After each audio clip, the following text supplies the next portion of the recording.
বিশ্ব স্বাস্থ্য সংস্থার দক্ষিণ পূর্ব এশিয়া বিষয়ক আঞ্চলিক পরিচালক সাইমা ওয়াজেদ পুতুলের বিরুদ্ধে দুর্নীতি তদন্ত করতে পারে বাংলাদেশের দুর্নীতি দমন কমিশন।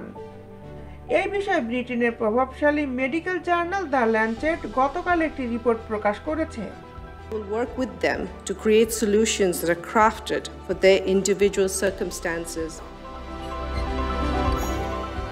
বিস্তারিত নিয়ে আপনাদের সাথে আছি আমি শামিমা সুলতানা, জাস্টিস টেলিভিশন। রিপোর্টে বিশ্ব স্বাস্থ্য সংস্থার সাবেক শীর্ষ কর্মকর্তারা ও বিশেষজ্ঞরা মতামত দিয়েছেন। বিশ্ব স্বাস্থ্য সংস্থার সাবেক পরিচালক মুকেশ কপিলা বলেছেন, সাইমা ওয়াজেদকে ঘিরে বিশ্ব স্বাস্থ্য সংস্থার ভাবমূর্তিতে লেজগবরে অভিজ্ঞতা দেখা দিয়েছে। এটা শুধু এই অঞ্চলেই নয়, বিশ্বব্যাপী এমন প্রভাব পড়েছে। অবশ্যই এটা বিশ্ব স্বাস্থ্য সংস্থার বিভিন্ন প্রক্রিয়া ও স্বচ্ছতাকে খর্ব করেছে। একই সঙ্গে এর ফলে যুক্তরাষ্ট্রের প্রেসিডেন্ট ডোনাল্ড ট্রাম্পের মতো মানুষদের জন্য খোরাক হয়েছে। Parity between physical and mental health in our healthcare systems. Secondly, I look forward to devising an বিশ্ব স্বাস্থ্য সংস্থার মুখপাত্র তারিক জাসা রেভিস বলেন, যদি বিশ্ব স্বাস্থ্য সংস্থা নির্বাচনী প্রক্রিয়ায় কোনো সদস্য দেশ দ্বারা বা তাদের ভিতরে অন্যায়ের অভিযোগ থাকে, তাহলে সংশ্লিষ্ট জাতীয় কর্তৃপক্ষ এর তদন্ত করতে পারে যথার্থভাবে। এসব তদন্ত বা কোনো আইনগত বিষয়ে বিশ্ব স্বাস্থ্য সংস্থা কোনো মন্তব্য করবে না। ল্যান্সেটে প্রকাশিত ওই রিপোর্টে বলা হয়, বিশ্ব স্বাস্থ্য সংস্থার দক্ষিণ পূর্ব এশিয়া বিষয়ক আঞ্চলিক পরিচালক হওয়ার ক্ষেত্রে যোগ্যতায় ঘাটতি ছিল সাইমা ওয়াজেদের। তার চেয়ে বেশি যোগ্যতা ছিল নেপালের প্রার্থী শম্ভুপ্রসাদ আচার্যের। কিন্তু সাইমা ওয়াজেদের মা বাংলাদেশের সাবেক প্রধানমন্ত্রী শেখ হাসিনা তার রাজনৈতিক প্রভাব খাটিয়ে মেয়ের প্রোফাইল উন্নত করেছেন। এসব নিয়ে তদন্ত করছে দুদক। ল্যান্সেট তার রিপোর্টে বলেছে, দুর্নীতি পরায়ণ প্র্যাকটিসের মাধ্যমে তার পদ নিশ্চিত করেছে সাইমা ওয়াজেদ। বাংলাদেশের সাবেক প্রধানমন্ত্রী শেখ হাসিনার কন্যা সাইমা ওয়াজেদ পুতুল 2024 সালের ফেব্রুয়ারিতে তাকে বিশ্ব স্বাস্থ্য সংস্থার আঞ্চলিক পরিচালক নিয়োগ করা হয়। অভিযোগ আছে, সাইমা ওয়াজেদের যোগ্যতার ঘাটতি থাকা সত্ত্বেও তার মা অনৈতিক উপায়ে ক্ষমতা ব্যবহার করেছেন নিজের মেয়েকে ওই পদে বসানোর জন্য। দুদকের উপপরিচালক আক্তারুল ইসলাম এসব কথা জানিয়েছেন দ্য ল্যান্সেটকে। এই অভিযোগ জানিয়ে বাংলাদেশের পররাষ্ট্র মন্ত্রণালয় ও স্বাস্থ্য মন্ত্রণালয়কে চিঠি দিয়েছে দুদক।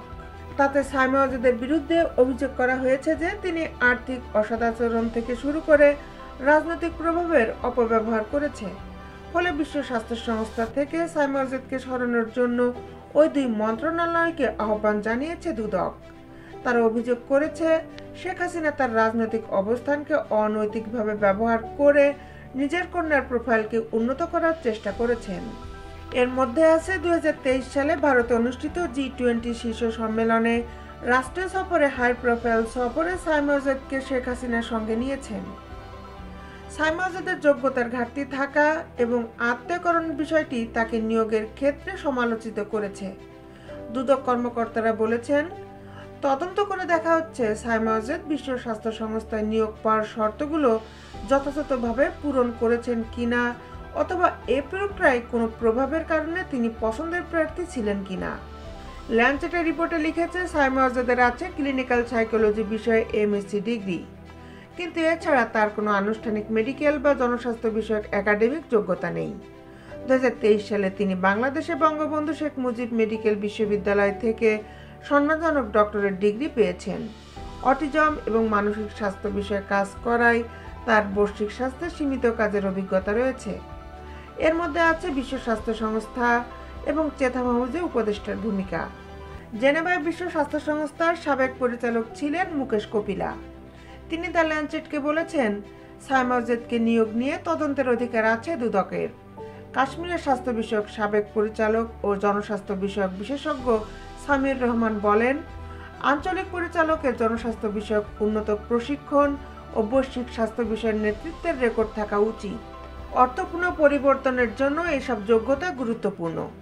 এর আগে বিশ্ব স্বাস্থ্য সংস্থায় আঞ্চলিক আরও কিছু পরিচালক কেলেঙ্কারি মোকাবিলা করেছেন।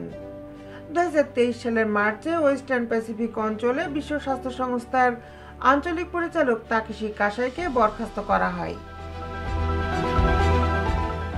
দেশ বিদেশের আপডেট নিউজ পেতে আমাদের সাথেই থাকুন। Justice television, Dhaka.